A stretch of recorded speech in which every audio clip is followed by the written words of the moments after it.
ఈ రోజున మీరు పర్మిషన్ ఇస్తే ఒక విషయం, పెహల్గామ్లో జరిగినటువంటి ఒక దురదృష్టకరమైన సంఘటన, రాక్షసుల ముష్కరుల వాళ్ళ అకృత్యం, బలైపోయారు ఎంతోమంది, 28-29 మంది.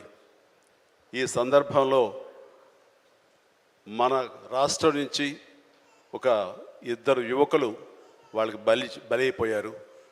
అండ్ ఇది చాలా దురదృష్టకరమైన సంఘటన.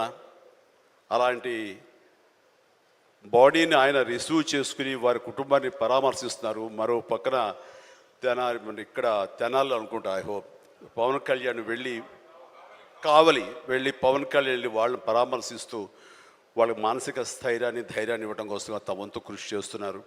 అండ్ వీళ్ళు చేసినటువంటి ఈ ప్రయత్నాన్ని మనస్ఫూర్తిగా నేను అభినందిస్తూ, అలాగే ఆ కుటుంబం 50 మందికి, అలాగే ఇతర రాష్ట్రాల్లో ప్రాణాలు అర్పించినటువంటి ప్రతి ఒక్కరికి హృదయపూర్వక నా కండోలెన్సెస్ని, సానుభూతిని తెలియజేస్తూ వాళ్ళ ఆత్మశాంతి చేకూరాలని సభాముఖంగా నేను కోరుకుంటున్నాను.